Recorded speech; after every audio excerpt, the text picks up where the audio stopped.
So the power of nature is pretty incredible. We had a big lightning storm last night, and this, jeepers, getting hot ash rained on me, this knobthorn tree was struck by lightning. You can actually see the rent down the side of the tree, that kind of jagged line where the lightning would have passed. This massive, or basically the top half of the tree has just been smoked off the top of it. And I mean, look, they say that a bolt of lightning could power a city block for a day or something like that. There's a lot of energy in it, so what chance does one knobthorn tree have? So that was last night. Most of the rain fell after the lightning, and it's still burning, and it'll smolder for a while. Knobthorn wood is very hard, it burns for a long time, although this tree is still alive, so it won't be dry wood. I mean, that just shows the power of the lightning, how much energy was transferred into this tree. Luckily, because it's summer, everything's green, there's no real chance of fires starting. You know, the winter is the time where we worry, or the end of winter where there's a big dry load of grass. Then trees struck by lightning, if they fall over after they burn like this, they can start whole new... Whoa! Oh, I've got to get out of here. But this one's no danger. It's just an incredible thing to see how much power is in a lightning bolt. And this is 200 meters from camp. But yeah, we'll let it smolder and head out to see what we can find.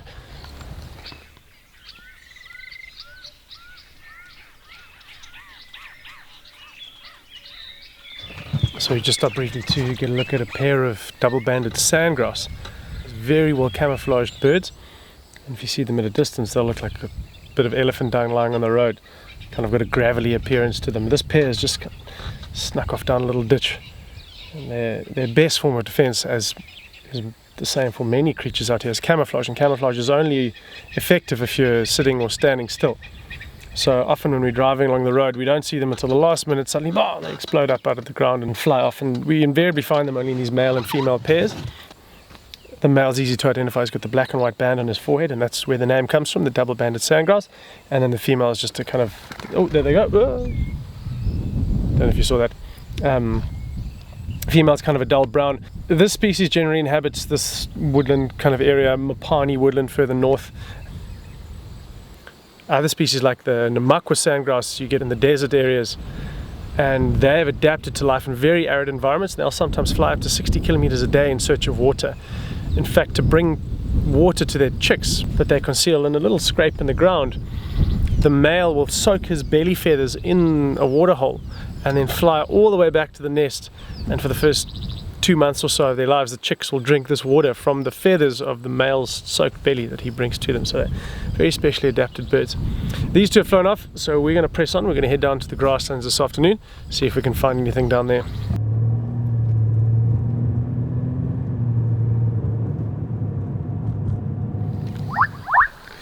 Just stopped to record this amazing frog noise down in the grass here. They're called bubbling casinas. There. Oh, it sounds like a bubble going whoop. I didn't do that very well. We're going to see if we can find one, but they're going to be very hard to unearth in this grass. Let's see what we can do.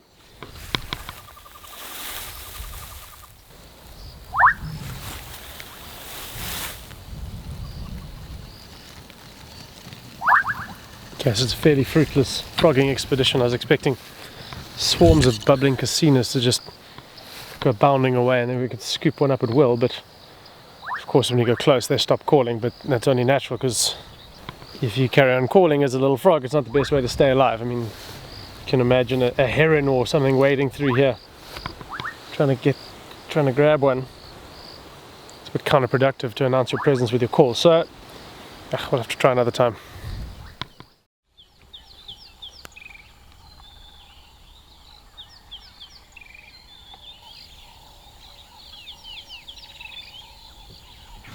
This morning we are with the noisy Aramark babblers behind us.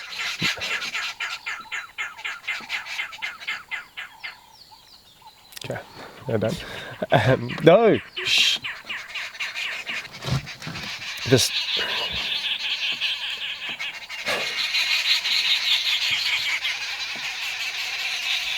Okay, this morning we're with the Sticks and Inkahume young males. They are, as per usual, fairly inactive. It's fairly typical of young males that don't have a territory yet. They don't have anywhere to patrol. They're leading a nomadic lifestyle. So their sole job at the moment is just to stay alive and avoid conflict with big territorial males who will try and kill them if they come across them, most likely.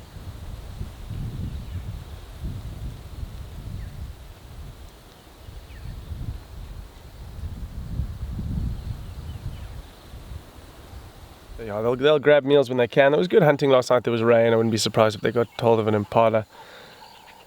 We thought we might see them move a little bit. They were sniffing around. There was some impala alarming behind us earlier, just sporadically in the distance. One of the males came up and had a listen.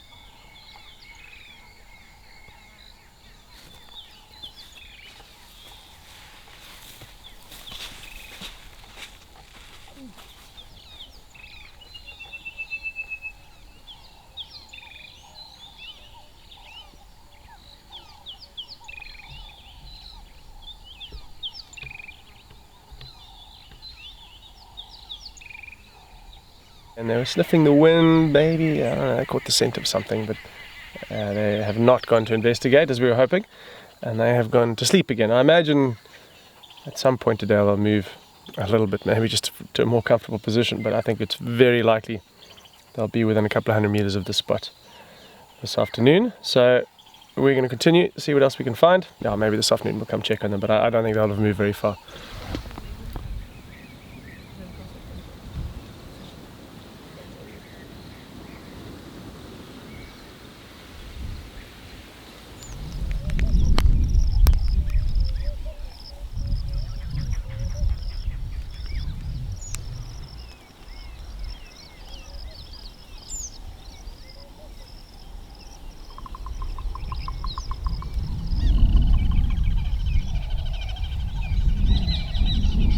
We've just come onto a clearing a little bit ahead of where the lions were walking. We weren't going to see where they were. Oh, here we go.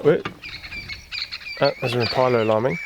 Yeah, there's a lot of general game on this clearing, a lot of young foals, zebra foals and wildebeest calves. Now the impala is starting to alarm. I think the lions might be coming this way, but because it's so open, it's unlikely they'll be able to sneak up on anything and catch it. So, yeah, lots of alarming coming up ahead. Let's just see. I think the lions are going to be coming down the road here.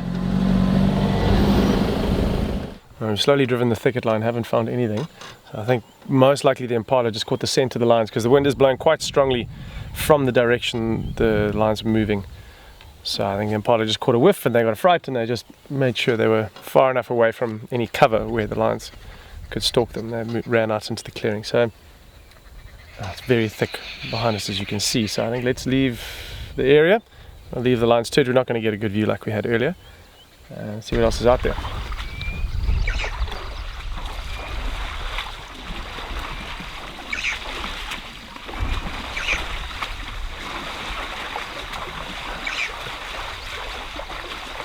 We've got a lovely sighting of some elephant bulls splashing around in a little wallow that they've carved out alongside the Sand River. So often they'll dig out the bank and just make it a little bit muddy and churn it up, and then they splash around, cover themselves.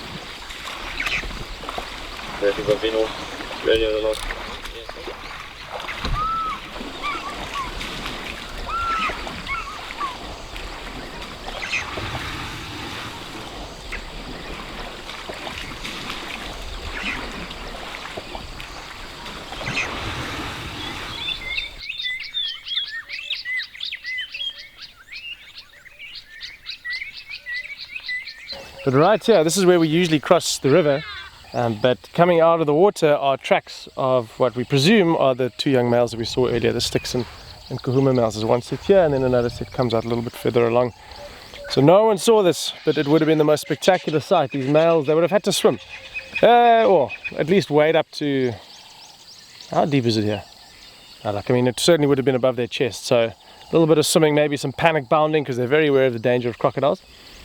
But yeah, it's a little bit frustrating finding tracks like this because it would have been such an amazing thing to see. But my guess is, given that they were found first thing this morning, they would have come across in the middle of the night sometime, so there wouldn't have been anyone around anyway. But yeah, it's still cool to picture it.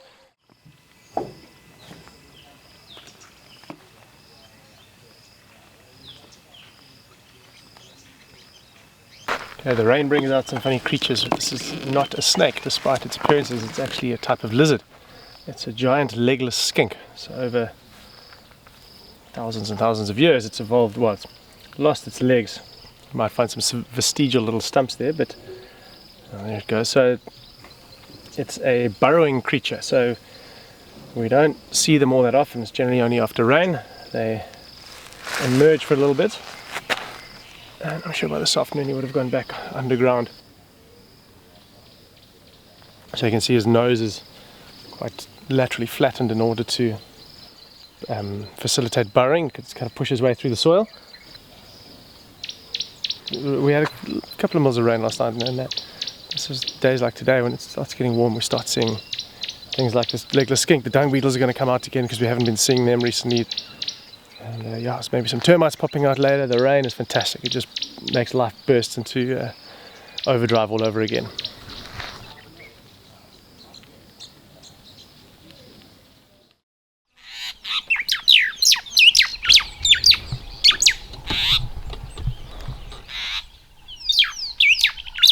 We've just stopped here to show an example of how adaptable nature is. There's a pretty little bird calling up in this tree called a white-browed sparrow weaver. So if you were a ranger here before 2016, you probably wouldn't have seen these little birds at Londolozi. They inhabit more arid areas, so up to the northwest, into the deserts, up to the Kalahari, northwest South Africa. They prefer drier environments, and Londolozi wasn't really suitable habitat for them. But in 2015, 2016, we were hit by a really bad drought. I mean, this place looked like a desert. There was no grass. The rains failed for a couple of years. Londolozi suddenly became this really arid environment that was suited to creatures that preferred that type of habitat. And in 2 places that we know of, these little white-browed sparrow weavers arrived and started nesting. So this is one of the little nest sites. We're down in the southeast of the reserve, and then there's another one up closer to the Londolozi camps. So it's amazing. As soon as there's an opportunity for territorial expansion, for range expansion, nature just moves in to fill that gap.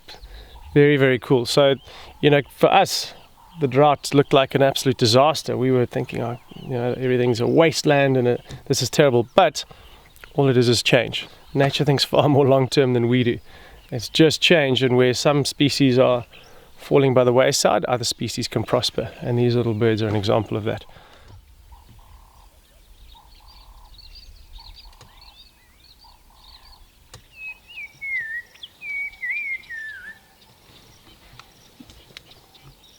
The nice thing about summer is that there's so much going on.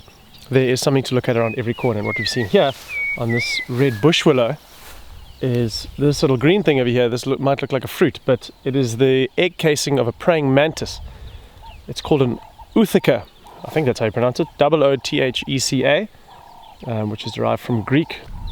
You can imagine it wouldn't be that wise for something like a praying mantis, which is a fairly small creature, to leave its eggs exposed. They'd be predated upon, weather could hammer them, you know, this is the rainy season after all, and they wouldn't have a great chance of survival. So what the female mantis does is she secretes this foam around them, it's protein based, and it hardens into this casing. It's a hard outer casing. If I'm pushing that now, it's kind of like polystyrene. So they're very well protected against weather. It doesn't look like much. It doesn't look like it's going to be a good food source. So predators, parasites, they're not going to be too attracted to that, and probably not worth it rummaging around in that just for a couple of eggs. And after a few weeks, the mantises will hatch. They'll be like little versions of the adults, and then off they'll go.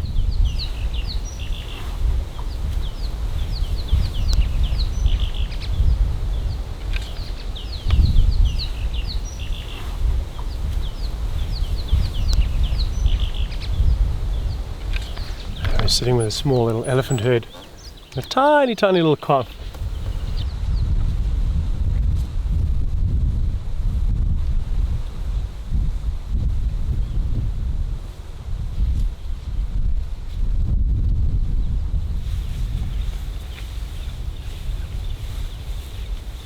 This thing's a month or 2 old, and they're feeding on marula fruits. This is the marula season. Many of you may have heard of amarula cream, or if you visited Africa and been on safari, you might have tried it. It's a creamy liqueur with the elephant as its emblem. And I chose that logo because elephants love marula fruit, as we can see. So this season now, all the trees are dropping their fruit to the ground, and you'll find little herds congregating at the base of the trees, just shoveling them in. I mean, we've counted over 1,000 fruits in the dung of one big male elephant before, so they absolutely love them.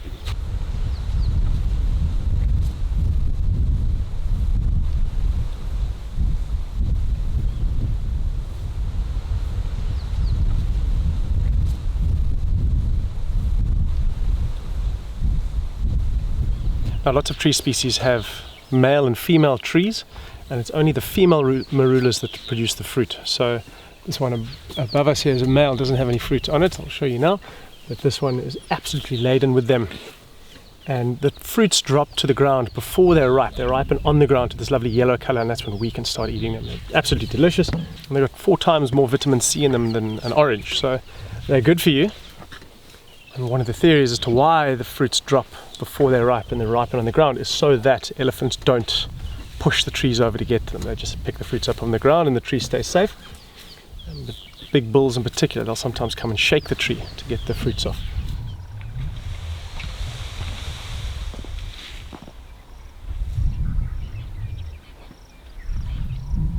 So I'll sit for a little of this tiny, this little youngster is very sweet. There are elephants all around here in the distance feeding under different marulas. So this little one, it's too small to be eating the fruits, he'll still be drinking milk. So spend a bit of time with this herd, see what they get up to. But I think they're going to stay around this tree for quite a while, and then they'll just go to the next one.